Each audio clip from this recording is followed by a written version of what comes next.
Alors bonjour à vous tous, les bien-aimés du Seigneur. Aujourd'hui, comme vous le savez, nous allons avoir un service de Sainte-Seine. Vous savez, dans le service de Sainte-Seine, en plus du lavement des pieds, on prend du pain et du vin, n'est-ce pas? Alors à ce sujet, j'aimerais que nous examinions une histoire dans les Saintes Écritures. Vous connaissez sûrement l'histoire des noces de Cana. Et oui, où Jésus changea l'eau en vin. Ça vous rappelle quelque chose? Mais pour se la mémorer, on va la lire. Cette histoire se trouve donc dans l'Évangile de Jean au début. On va la lire ensemble et je vais la mettre au tableau. Donc Jean au début, chapitre 2. Les premiers versets.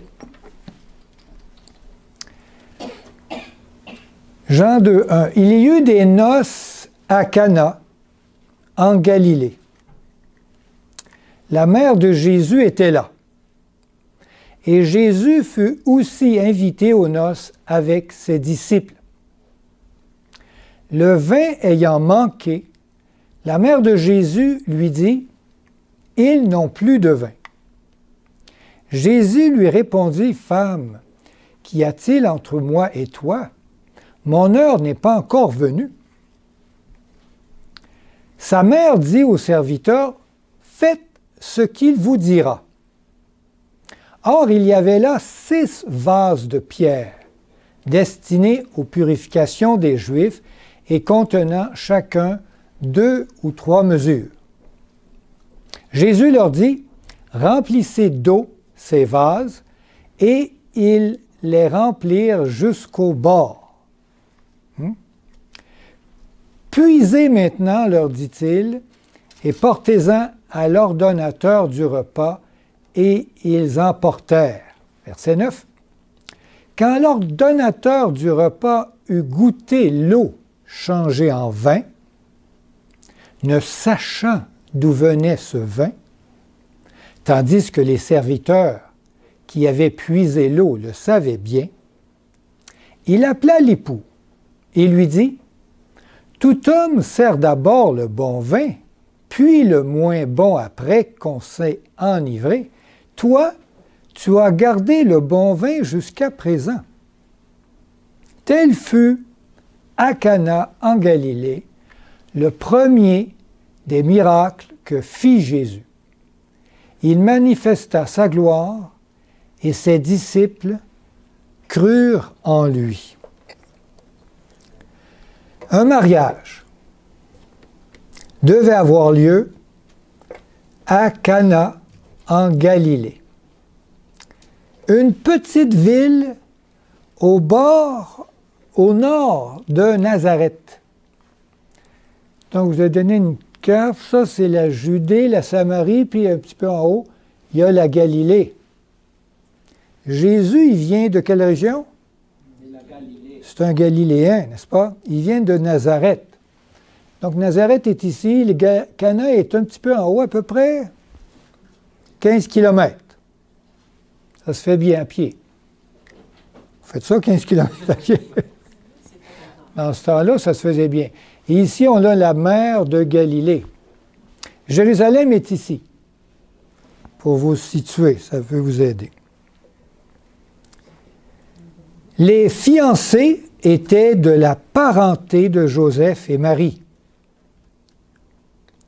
À cette période de la vie de Jésus, Joseph, son père, est déjà décédé.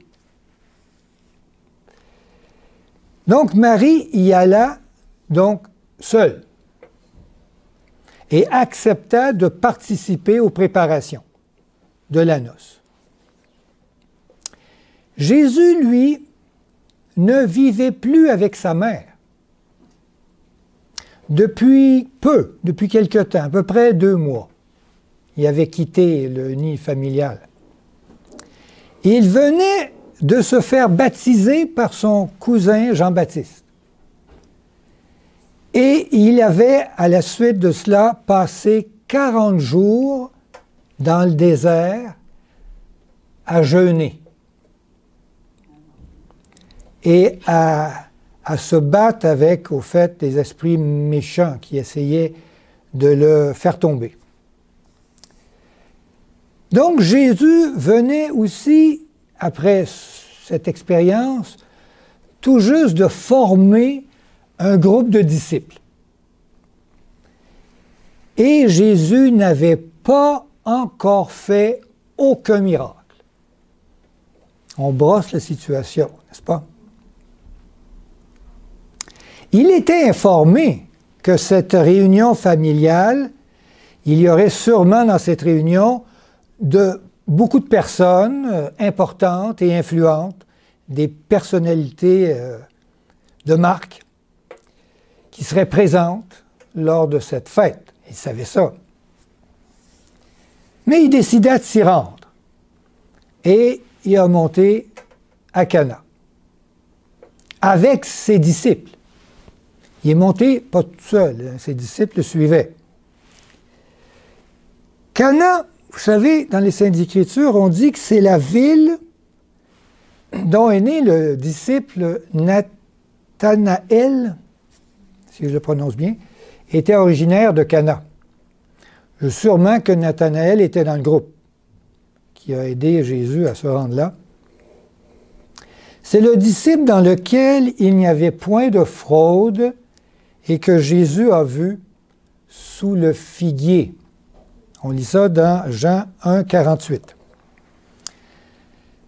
Donc, dès que les mariés ont su que Jésus était arrivé à Cana avec ses disciples, il reçut une invitation. On l'invita, lui et ses amis, à venir à la fête. Bien, Jésus n'a pas refusé, ça lui a permis de revoir sa mère, qui était là. Et sa mère avait entendu parler de Jésus.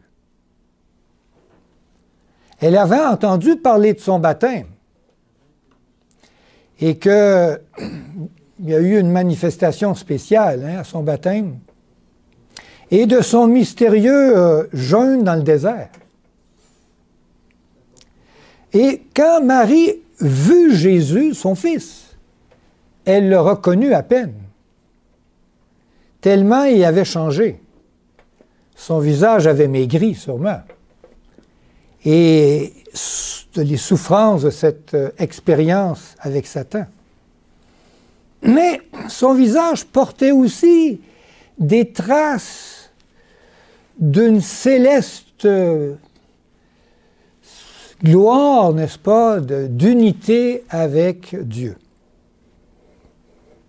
D'une dignité, d'une prestance, d'un homme convaincu de son expérience, de son ministère. On doit savoir que dans ce temps-là, les noces c'était une fête qui durait plusieurs jours, ordinairement. C'était long, les fêtes. Tu sais, nous, ça dure 3-4 heures, là, on fait le party, puis... Mais là-bas, on fêtait longtemps. Et les gens avaient amplement le temps de discuter, de jaser et de parler de toutes sortes de choses, n'est-ce pas? Et les disciples étaient présents. Il faut bien se mettre dans la tête que les disciples, sûrement, ils étaient excités de parler de leur maître, Jésus, et de ce qu'ils avaient vu de lui lors du baptême. Et sûrement, de plus en plus, à force de jaser comme ça, les regards se tournaient de plus en plus vers ce personnage un peu spécial qui était Jésus. Aussi, depuis longtemps, la mère de Jésus, Marie, Jésus n'avait pas fait de miracle. Depuis encore, tout n'a pas fait. Alors Marie aurait aimé voir une confirmation tangible de la gloire de celui qu'elle savait être le Fils de Dieu. Elle espérait qu'une occasion lui serait donnée d'accomplir un miracle en présence de tous ces gens importants. Elle croyait, comme tout le monde, que le Messie serait proclamé roi et qu'il régnerait sur Israël. Wow! C'était la croyance du temps. Jésus accepta l'invitation de participer à ces réjouissances. Il y a là une leçon pour nous tous. Nous ne devons pas nous exclure de la société, ni renoncer aux relations sociales, ni nous séparer volontairement de nos semblables. Pour atteindre toutes les classes, nous devons les rencontrer à l'endroit où ils se trouvent. Il est rare de voir les gens prendre l'initiative de rechercher Dieu sans que quelqu'un l'y invite. C'est plus facile quand quelqu'un l'y invite, n'est-ce pas? Et vous avez fait quelques invitations, n'est-ce pas, pour le spécial Noël qui s'en vient. Le Christ éveillait l'intérêt des hommes et des femmes en allant parmi eux afin de leur faire du bien. Il les cherchait au milieu de leurs activités quotidiennes et il leur témoignait un intérêt sincère dans leurs occupations habituelles. Il allait les chercher là où ils étaient. Jésus s'était joint aux personnes de toutes conditions, participant à ce festin.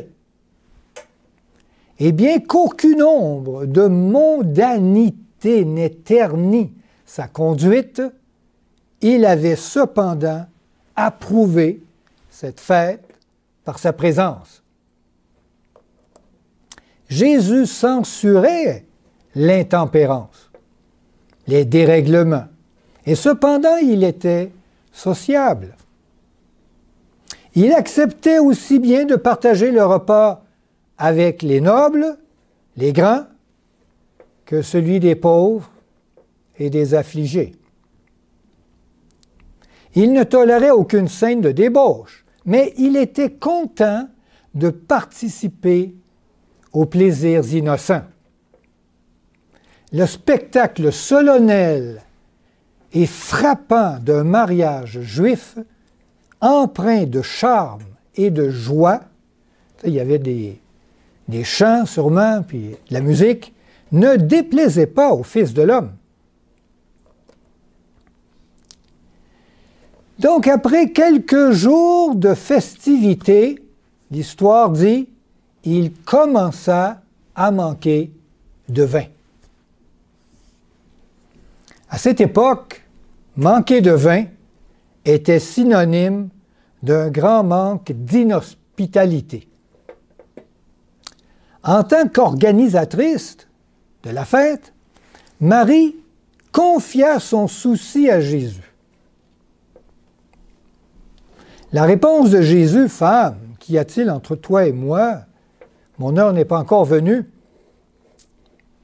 peut nous sembler un peu rude, choquante, mais ces paroles furent dites avec tant de douceur, de compassion, de courtoisie, et en total accord avec les expressions et coutumes orientales du temps. Jésus était en parfaite harmonie avec le 5e commandement qui dit « Honore ton père et ta mère ». Exode 20, 12. Nullement déconcertée par les paroles de Jésus, Marie dit au serviteur chargé de servir le repas, elle dit « Faites ce qu'il vous dira ». Quoique Jésus fût toujours soumis aux directives de sa mère, le moment était maintenant venu où les seules directives devaient venir de son Père céleste. il avait coupé le cordon. Hein. Jésus savait que son moment n'était pas encore venu. Alors, sûrement, il lança une prière à son Père, lui demandant ce qu'il devait faire pour ne pas affaiblir la foi de sa mère et de ses disciples à ce moment spécial. Marie avait prononcé une parole d'une grande portée. Elle avait dit « Faites ce qu'il vous dira ». Je pense que cette parole résonne encore aujourd'hui. Hein? Faites ce qu'il vous dit. Et je suis sûr qu'à ce moment, Jésus s'est senti envahi. Hey, faites ce qu'il vous dira. Jésus s'est senti envahi par la présence d'une force céleste qui lui révéla ce qu'il devait faire. Et il avait à l'entrée, la parole dit, à l'entrée de la porte, 6 grands vases de pierre, et Jésus ordonna aux serviteurs de les remplir d'eau. Et cela fut fait jusqu'au bord, c'est dit. Et des grosses vases. Et au moment où l'on devait servir du vin, il leur dit, « Puisez maintenant et portez-en, pas de suite aux convives, mais à l'organisateur du repas. » On avait versé de l'eau dans les vases et on en retira du vin. Ni le maître d'autel, ni la plupart des hôtes ne s'étaient aperçus que le vin avait manqué.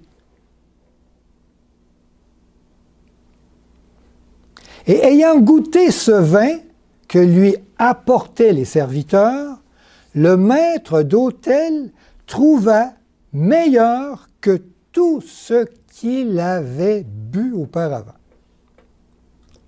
Et très différent du vin qu'on avait servi au commencement de la fête. Et s'adressant à l'époux, étonné, il lui dit, « Tout homme sert d'abord le bon vin, puis le moins bon. Toi, tu as gardé le bon vin jusqu'à présent. » Sûrement que ça s'est su, ça, à chaque fois que les gens prenaient une coupe, ils disaient « Ah, il est bien bon ce vin-là. Ah, il est bien meilleur que celui d'hier. »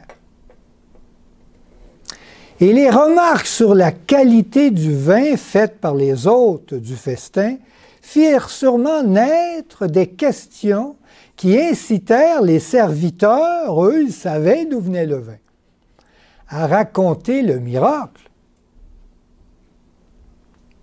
On fut d'abord surpris, tellement surpris qu'on ne pensait pas à celui qui avait accompli cette œuvre merveilleuse. Et quand enfin on finit par le chercher, ouais, mais c'est qui a fait ça? On constata que Jésus s'était retiré si tranquillement que ses disciples eux-mêmes ne s'en étaient pas rendus compte. Alors l'attention se tourna vers les disciples. Et à ce moment, ils eurent tout le loisir de témoigner leur foi en ce Jésus, qui était leur maître. Ils racontèrent ce qu'ils avaient vu, entendu au Jourdain, lorsqu'il était baptisé, et que Dieu a dit, « Voici mon Fils bien-aimé », et que le Saint-Esprit est descendu. Et ils ont seulement raconté tout ça. Et bien des cœurs s'éveillaient à l'espoir que Dieu avait suscité enfin un libérateur en Israël, celui qu'on attendait depuis toujours. Je crois que la nouvelle du miracle, n'est-ce pas, s'est répandue dans la contrée autour, les semaines qui ont suivi. Peut-être ça s'est rendu jusqu'à Jérusalem, et que là, on s'est dit quoi? Il y a un Messie à Jérusalem, il y a un Messie dans la contrée, alors peut-être que là, il y a eu un intérêt spécial à reprendre les Écritures, puis à regarder qu'est-ce qu'il était écrit à propos de ce Messie. Ce vin que Jésus fit aux noces de Cana était du pur jus de raisin. Il n'y avait aucun alcool dedans. C'était ce pur jus de la grappe qui est une bénédiction de Dieu. Vous savez, il y a un texte dans les Saintes Écritures qui dit que du bon jus de raisin, c'est bon pour la santé. On va lire ça dans Ésaïe 65, 8. Dieu dit, « Ainsi parle l'Éternel. » C'est Dieu. « Quand il se trouve du jus dans une grappe, on dit, « Ne la détruis pas, car il y a là une bénédiction. » Ben oui, c'est bon, du jus de raisin. Très bon pour la santé. Mais quand il est fermenté, il devient dangereux et impropre à la consommation. On peut lire un texte qui dit cela dans Proverbe 21. Le sage dit, « Le vin est moqueur. Les boissons fortes sont tumultueuses. Quiconque en fait excès n'est pas sage. » Vous connaissez sûrement les effets pervers de la consommation du vin alcoolisé. Hein? Vous connaissez ça? On a tous essayé ça un peu. Hein? Vous pouvez m'en nommer quelques-uns, mais dans les Saintes Écritures, faites-vous-en pas, on connaît ça depuis longtemps. Lisons un texte dans Proverbe 23, verset 29. Le sage nous dit, j'ai aimé apporter ce texte, il dit, pour qui les pour qui les hélas, pour qui les disputes, pour qui les plaintes, pour qui les blessures sans raison, pour qui les yeux rouges, pour ceux qui s'attardent auprès du vin, pour ceux qui vont déguster du vin mêlé. Ne regarde pas le vin qui paraît d'un beau rouge, qui fait des perles dans la coupe et qui coule aisément.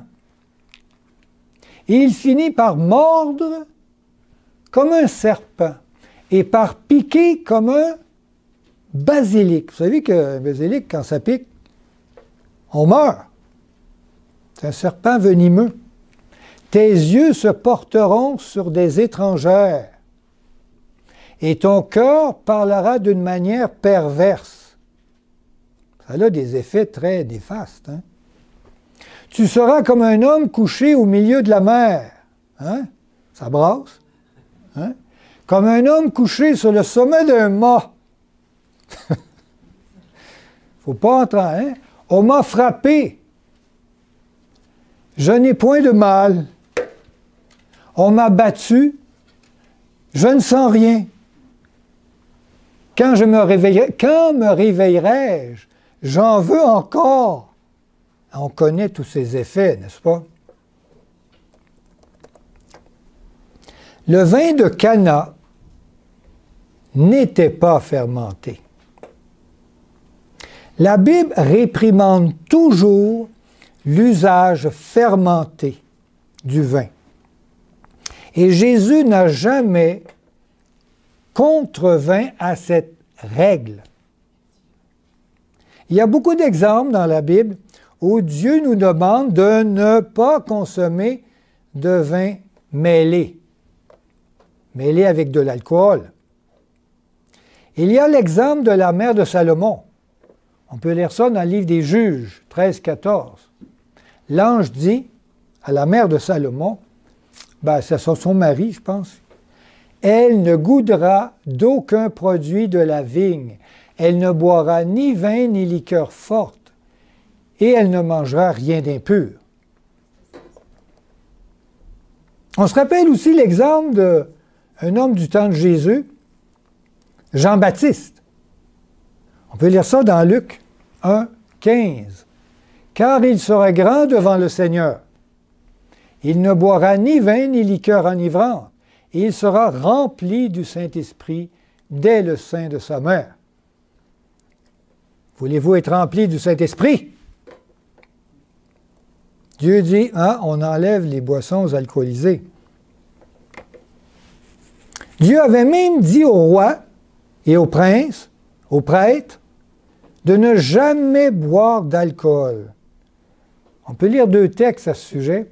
Dans Proverbe 31, 4, Dieu dit, « Ce n'est point au roi, Lemuel, ce n'est point au roi de boire du vin, ni au prince de rechercher des liqueurs fortes. » Et dans Lévitique, il dit aux prêtres, « Tu ne boiras ni vin, ni boissons enivrantes, toi et tes fils avec toi, lorsque vous entrerez dans la tente d'assignation, de peur que vous ne mourriez. » C'est grave.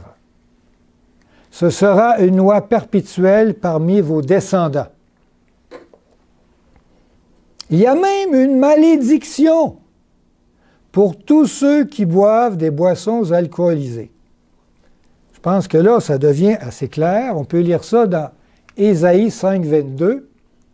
Dieu dit « Malheur à ceux qui ont de la bravoure, des fois il y a des hommes costauds qui prennent un bon coup, pour boire du vin et de la vaillance pour mêler des liqueurs fortes. » Il dit « Malheur à eux autres. »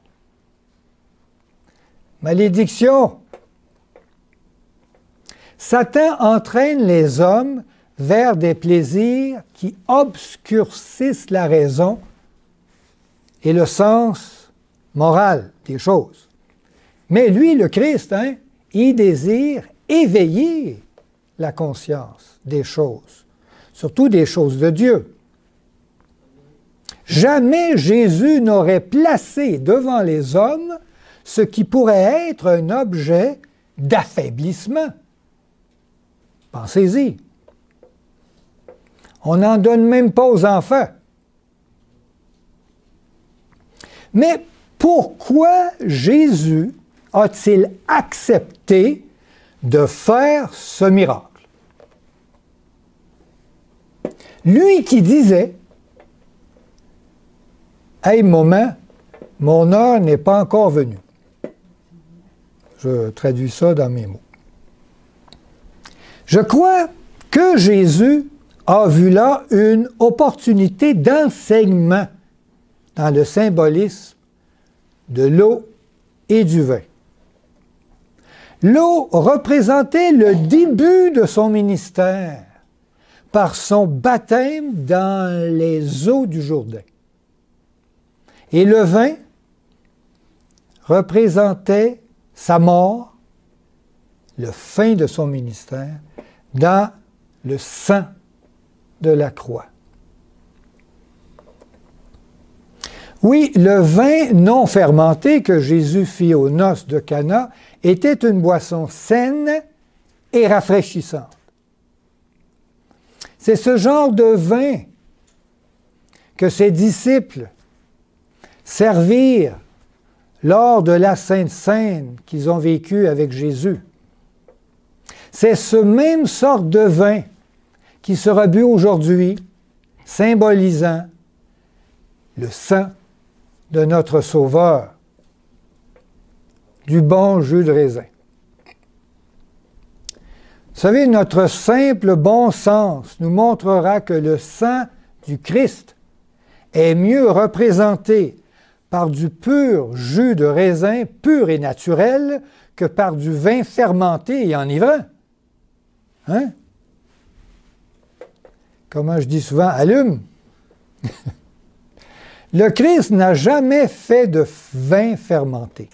Un tel acte aurait été en désaccord avec ses enseignements qu'il nous enseignait depuis le début et l'exemple pur de sa vie. Le vin que le Christ fit à partir de l'eau, par une manifestation de sa puissance, était vraiment du bon, pur jus de raisin, qui est une bénédiction de Dieu. Et cette eau, transformée en vin, elle a réjoui tous les invités. Ça a donné de la joie à tout le monde, ça. Ben, il était bon, le vin. Et le symbole de cette réjouissance, c'est le symbole de sa vie, pure et limpide, qui se transformerait en sang par sa mort sur la croix et apporterait de la joie, du bonheur éternel pour tous. Amen. Jésus transcendait ce moment présent jusqu'après le moment de sa mort expiatoire qui donne la vie, la joie et le bonheur. Vous savez, peu de personnes ont compris pourquoi Jésus avait accepté de faire ce miracle qui était les prémices d'un plus grand miracle accompli à la croix. Afin que tous ceux qui en boivent reconnaissent en eux le goût exquis que produit ce breuvage.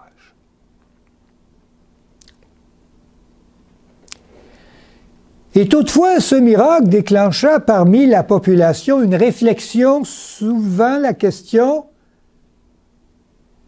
celui-ci est-il vraiment le Messie attendu?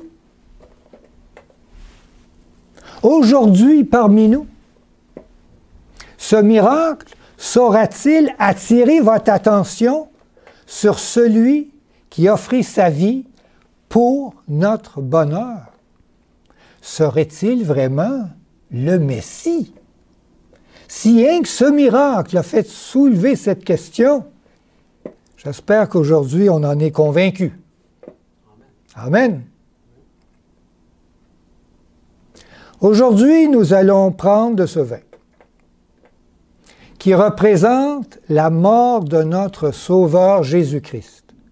Nous allons aussi prendre du pain qui représente cette nouvelle vie que nous recevons en Dieu. Et par ces emblèmes, nous allons nous remémorer la mort et la résurrection de notre Sauveur. Et en même temps, nous allons aussi exprimer notre engagement personnel de désirer de marcher sur les pas de Jésus, par la mort de notre ego et par une nouvelle vie dans le Saint-Esprit, une résurrection. Amen. Et afin de bien comprendre l'importance de ces deux symboles, Dieu nous demande d'avoir une disposition de notre cœur repentant, humble. Et il nous demande de l'exprimer, cette humilité, en se lavant mutuellement les pieds.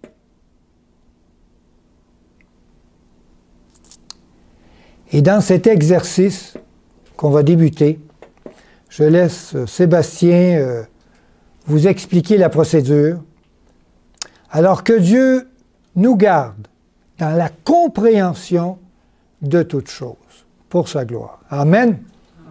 Que Dieu vous bénisse.